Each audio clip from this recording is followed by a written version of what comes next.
biggest NFT project out of Hollywood has finally hit the streets. We got the team who's behind the project and got all the alpha for you about Omega Runner. You do not want to miss this show. Welcome to Goats in the Metaverse, my friends. I got my colleague here with me. Booyah! Yassi Hassan, Yassi. You got a lot of names. What is the dealio, sir? What is the dealio, Stan, my man? Well, like you said, the biggest project out of Hollywood to hit the NFT streets has finally arrived. I'm pretty excited about it because I'm pretty attached to it. I am one of the co-producers involved in the making of Omega Runner. It's a Metaversal studio production and Clubhouse Pictures collaboration. We'll go into more detail about that. We're also doing some great giveaways on today's show. And we may even be adding something to the vault, to the Goat Vault. So Goat Vault go up all today. So without giving away all of the info on the show, maybe we should cut into what is Omega Runner and play the tape. Let's go to the video tape. Get it.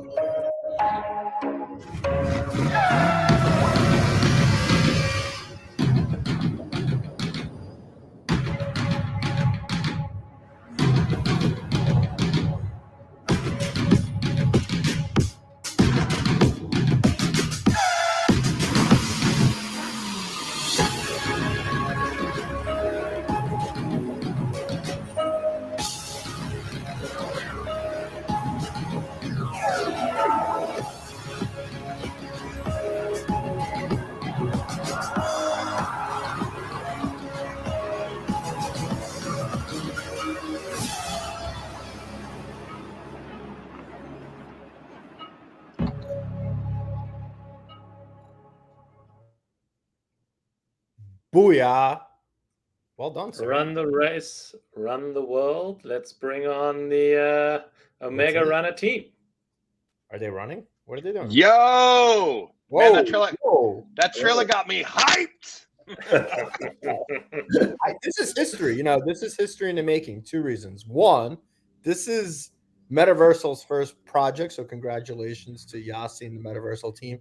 And two, this is the first time we had 5 people on screen. I don't think we've ever had that before. This is Goats in the Metaverse history right here, boys. Welcome to the show, guys. We enter us into the history books, baby. What an honor to be one of the 5. Yes. We got the Bryce and Brian, we had you on the show a little while back. What's been happening? And Blaze, before they jump into that, maybe you want to introduce yourself for people who don't know you? Yeah, happy to do it. I'm Blaze Hemingway. I'm one of the co-creators, co-founders of this project, Runner, aka Omega Runner. My day job when I'm not, screwing around in the Media 3 Web3 space is I'm a Hollywood screenwriter. I wrote this movie right here, Clifford the Big Red Dog. I wrote a movie called Vampires vs. the Bronx on Netflix that I did with Lorne Michaels, who you might know from Saturday Night Live.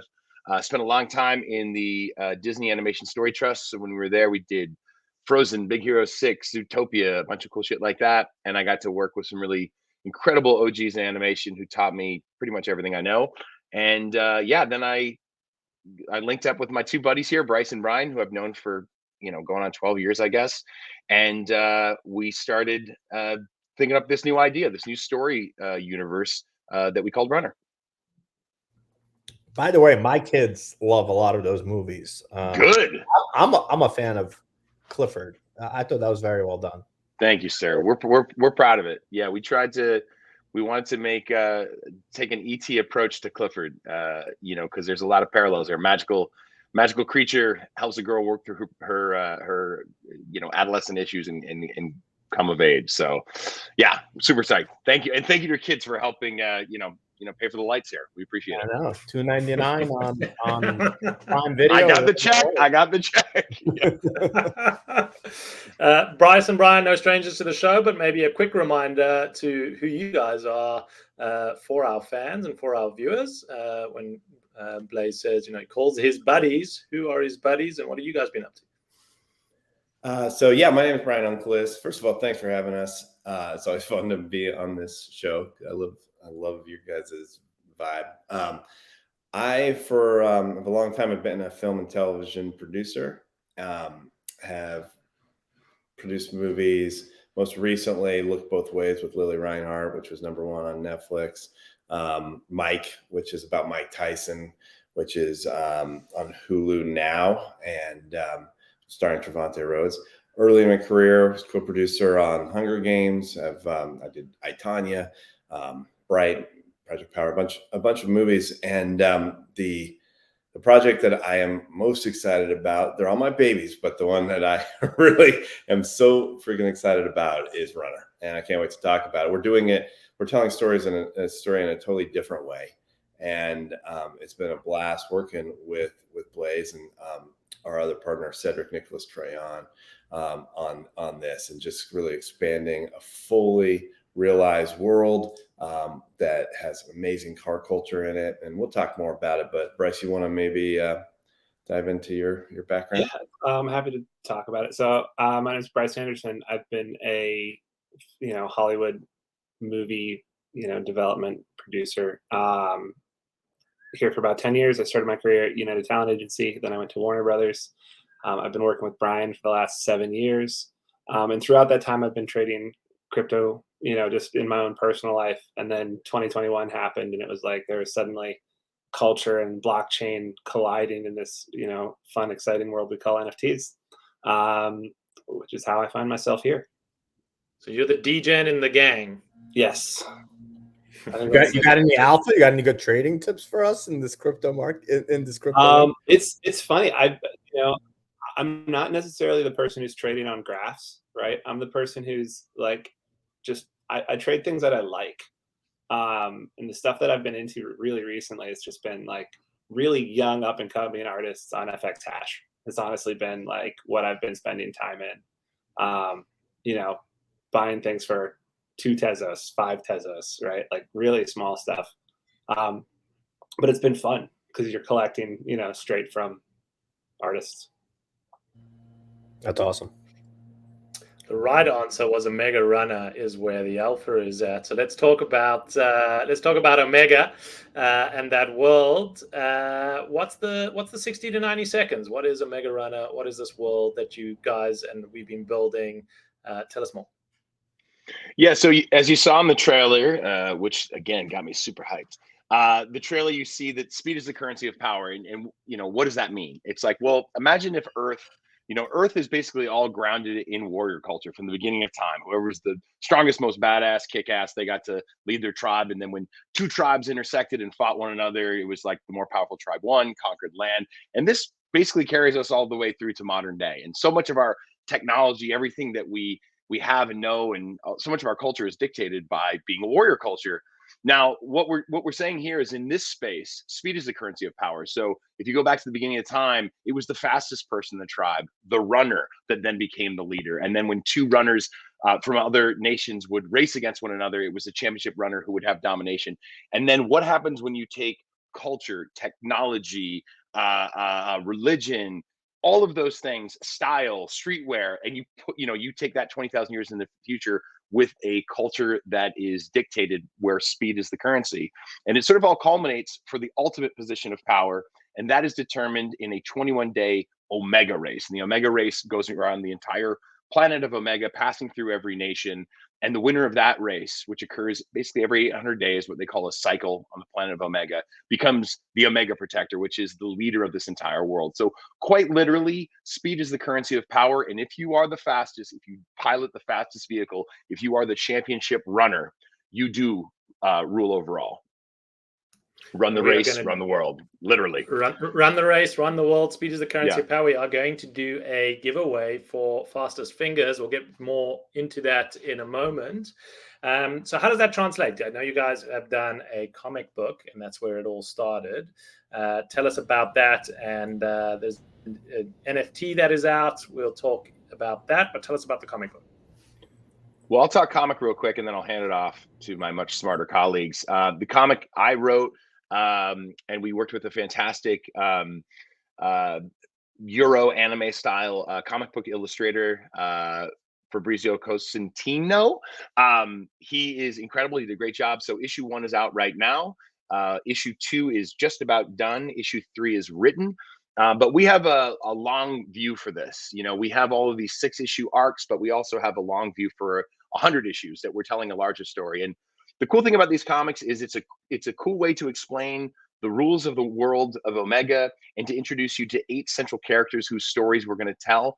But that's only a small fraction of the infinite amount of stories to tell within this storytelling universe. So yeah, the comic is your sort of way into understanding the world so that you can engage with this shit in Web3 in a more dynamic manner.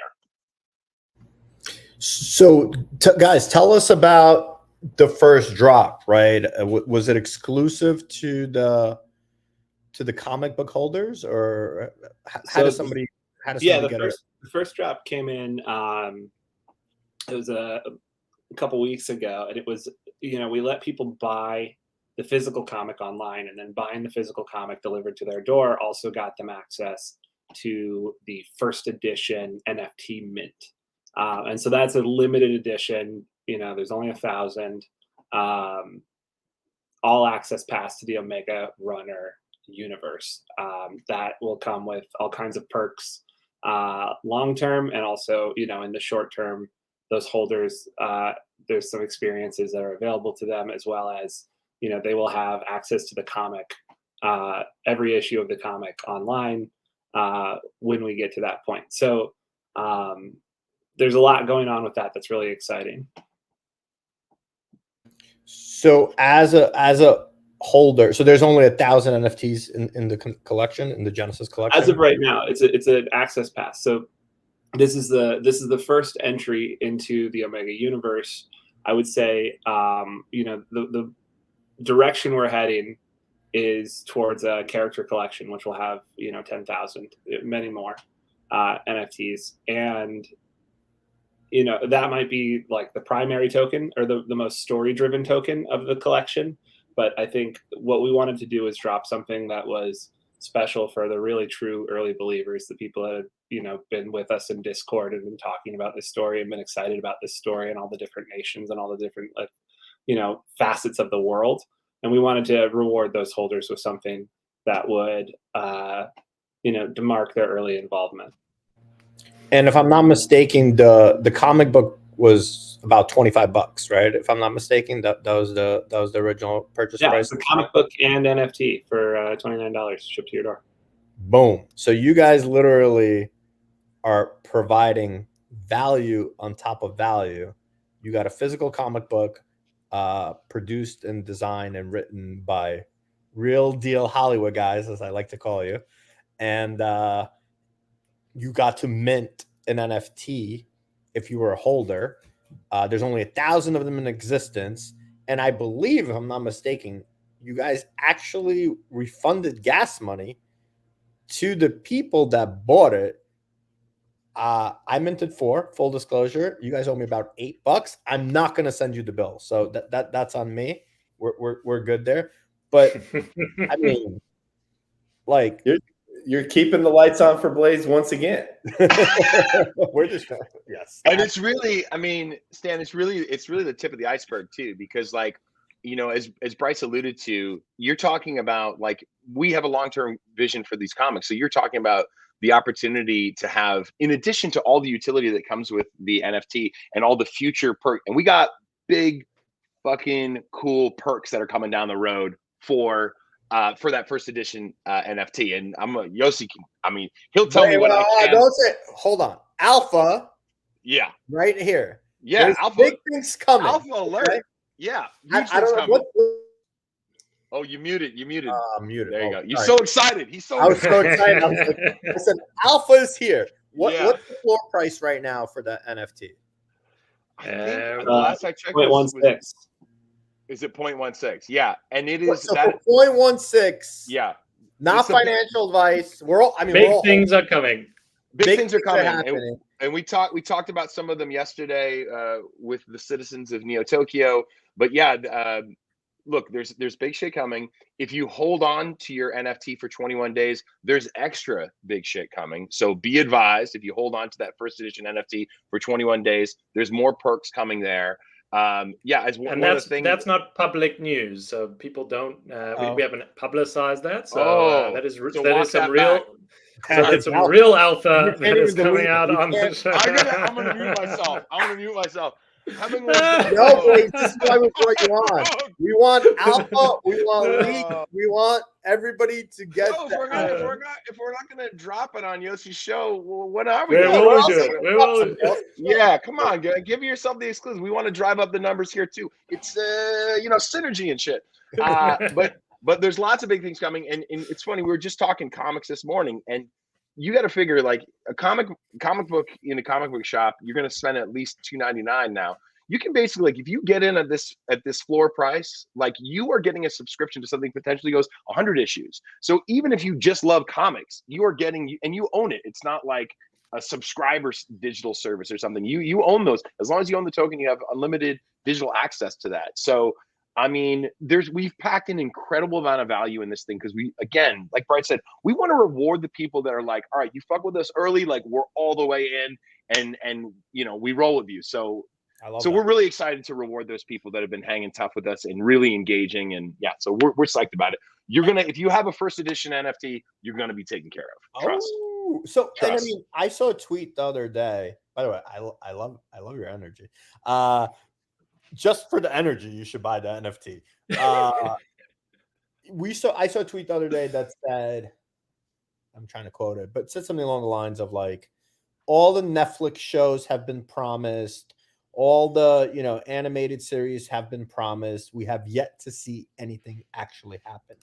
Now I'm not going to sit here and say you guys, ask you what's happening in that realm, but if somebody was to release some sort of show, right, or some sort of Hollywood production, you guys are the team that has the experience to do such a thing. Is that a fair enough point to say? Yeah, I think that's fair. It's just we have a lot of mileage in the industry.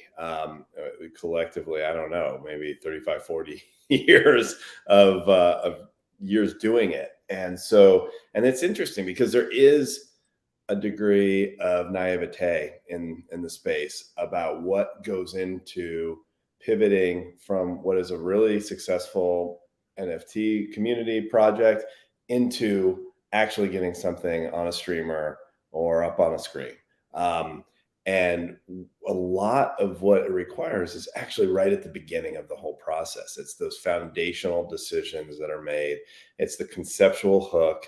It's the people that are actually executing upon it, like a top-level screenwriter like Blaze and director like Cedric. And it's also the specificity of the world building. And there's this fluidity in a lot of projects that just kind of some of the rules and the parameters, which are so important later, are not paid attention to. And so what we really have done here is build something that we feel can lend itself to a lot of different mediums, obviously comics. And eventually we feel there is possibility for an animated show or a movie. It takes time, and we can't just say that's going to be something that happens immediately. But it will be something that we are moving toward, and we can execute on that. We have in the past, and we'll continue to do so.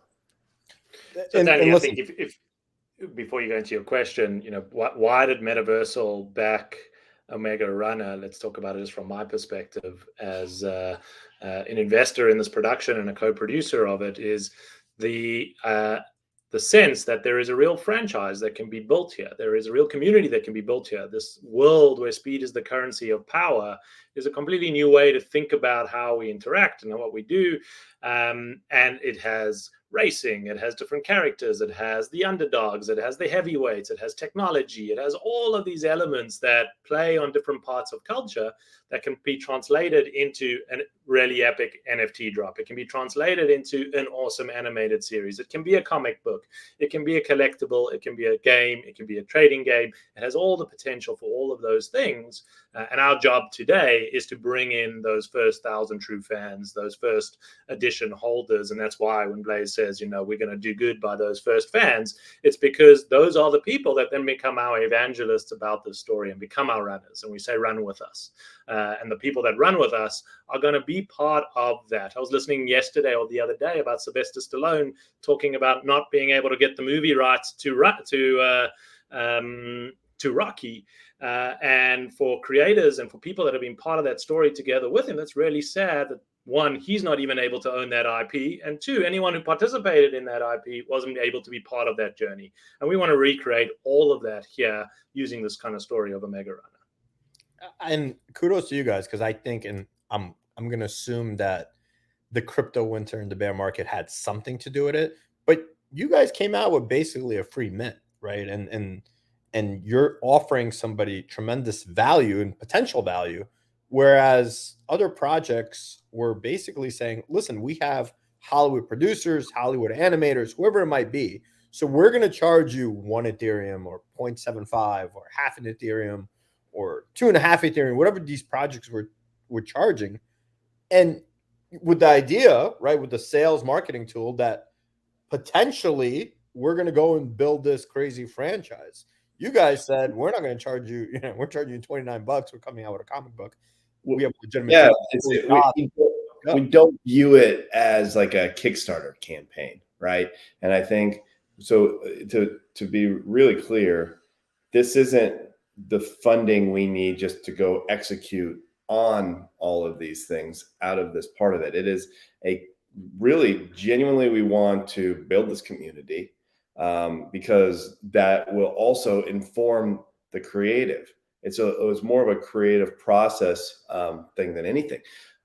A lot of times when you're working on film or television, you work in a vacuum and you don't get to actually share it with the audience, maybe a preview deep into post. And what's so fun in this is we're bringing the actual viewers right up to the top, and we're working with them and building, and it'll make the storytelling better. You can't go full, democratic. Everybody has the same voting voice, which actually Bryce did some research into. It will feel rudderless. So that's why you can build it as a way where you still have a vision with Blaze and Cedric moving in one direction, but you harness everybody's contribution, and there's so many great ideas. And that's what this is about for us. And I think that's maybe what differentiates it from the people that were trying to charge a lot, because they were actually trying to fund it through that also. Yeah, That's and awesome. I just want to add on to that. Again, one of the perks of the first edition NFT is it is your access pass to the writer's room, which is run by me, and it works. It's a little bit bigger than your traditional writer's room because we're opening it up to our first 1,000 holders. But by the way, not necessarily everyone is going to want to fully engage in a writer's room space, but the opportunity there is to be in there. I'm going to say, hey, here's the vision for issue 3. Here's some of my ideas. What do people think? Do you have ideas? And that works just like a normal Hollywood writer's room, whether you're doing an animated television series, a live action television series. You just kind of open up and people throw shit at the wall, and some of it's terrible and some of it's fine and some of it's amazing. And then it's kind of just up to me to kind of conduct that room, take the ideas that work and say, all right, how do we feel about this? And then Cedric and I can fold that into the comic. And I also would just want to say too, just going back to the comic, the amazing thing about the comic is it puts us in active development for an animated series, because a comic book is literally a script and storyboards, which are the two elements that you need before moving into animatics, which is what you do before you move into animation. So I look at all of this, everything we're doing in terms of like community engagement, doing the comic book, all of that stuff is all we're actively moving into development. And that's the opportunity that Yossi and our friends at Metaversal have given us, which I can't thank you guys enough for having the faith in us.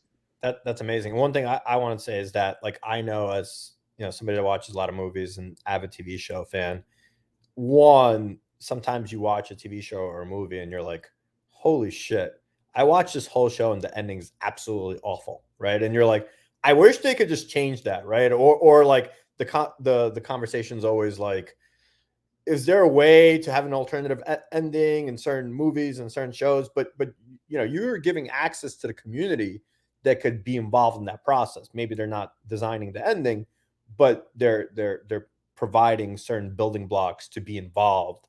And I think that is really, really smart. And I think that makes sense. And I think that is an innovative way to create something and bridge the gap between Web 2 and Web 3. So kudos to you guys.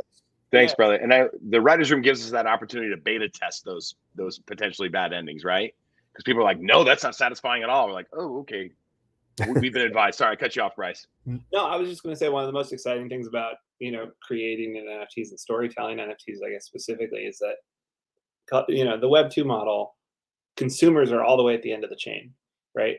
Where the creation happens somewhere over here, and then the execution happens for many, many months, and then the marketing happens, and then finally they sell it to you, you get to consume it, and they're like, that's what you get. And the exciting thing about Web3 is you take the consumer from the end of the chain and you bring them up and you put them, not quite at the beginning, but like really, really close. And then with that little bit of interaction to those, the 1,000 true fans, right? The closest fans, you can build something that if that group likes it, you can be pretty sure that it can go out into, the broader world with a little bit more, like a little bit more, I guess, just like a little bit more mileage on it. Knowing that it works for this group means it'll probably go and translate to, the larger. Yeah, I think we have a deal with Netflix, and we've done a ton with Netflix and other studios around town. And there is, if you knock on the door, there's a strong likelihood that we'll be let in to the house, right? But what would be the dream is that when we knock on the door, we have a ton of friends with us, right? And we have all of the different things that we have been building, like what Yossi is saying, the games, all this stuff, so that it's just like we're not necessarily just like let in and say like, maybe we'll go do this. We have such a collective spirit and energy that it's undeniable, and that they will be eager to go make this thing. And there's a lot more creative direction that you can take when you have that energy, and there's a lot financially more leverage. And so it's taking the asking for permission out of it, and instead let's just go and do it. Let's build it together. And it's really exciting to do it that way. And I think it will work. Of course it's going to work. So where if somebody wants to be involved, wants to join the community, where do they find you? How do they find you? Where do they go? Give us all the deets. The deets are omegaxrunner.xyz or omegaxrunner on Twitter. That's Z for you Americans. XYZ for you Americans, or Omega X Runner on Twitter. Also, you can catch it on Secondary, on OpenSea. So for those first edition NFT, Omega Runner first edition. Some things you heard on the show that you maybe shouldn't have heard, but some of the alpha for those of you that are holding the first edition NFT for 21 days, because there are 21 days in the Omega race. You have to be in it for 21 days in order to qualify and win the race. There'll be some pretty awesome surprises, no longer surprises, but surprises that are going to be coming your way. So hit that up, and I think we're going to do a little giveaway on this show. So let's do it. What are we doing, Yossi? What are we doing? We're giving away a first edition NFT to people who comment on the show, and the question that they need to comment on is, how many days do you need to be in the Omega race for to win the race? Oh, you got to get that answer right. I know the answer. We're going to pick one. The bar has never been lower. No. Let's see. Let's see. Let's see somebody actually watches the show. But we're gonna pick one random comment winner. Hopefully, this can be more than one winner, which means, more than one person that commented, which means more than one. There were 21 people that commented. Oh, see what you did there. I don't know. This is why they pay him the big bucks. Awesome to have Yeah. you guys on the show. Obviously, I'm pretty excited about Omega Runner. It's been a real privilege and pleasure working with the three of you and with Cedric, who's out in Paris shooting a movie. And I was saying today to our team that actually, yesterday was actually day zero. It's day zero. This is the start of the race. This is the start of the project. And this is really the start of building out our community. And I'm very excited to be going out and doing that together with you. Same. Thank And you. guys- Thank you for having us, and thank you, Yossi, for everything, man. Really appreciate it. Congratulations. I recall last time Bryce and Brian were on, they said that I could be in the movie. So I'm rooting for you guys. Very hardcore, because this is my only chance to become the Hollywood star I always dreamed of being. So I hope Bro, if there's a goat in the animated series, you're voicing him. It's a lock. Put that shit on lock. I was thinking like, underground parts dealer, something like that. But I got a show with watches, whatever you need. We got it. yeah, I can be versatile, right? I think you're the shady guy on the corner who can get it for you. I like it. That's You cool. you run the underground market of the parts you need to get a little edge in the race. I like it. Yeah, exactly. Yeah, maybe some pinch accelerators. Okay, we're going to workshop it in the writer's room, which of course you can go to because you're a first edition NFT holder. Oh. All right, fam. See what I did there? Dude, thank you guys so much. This was amazing. Best time. Thanks, everybody. Later. Bye.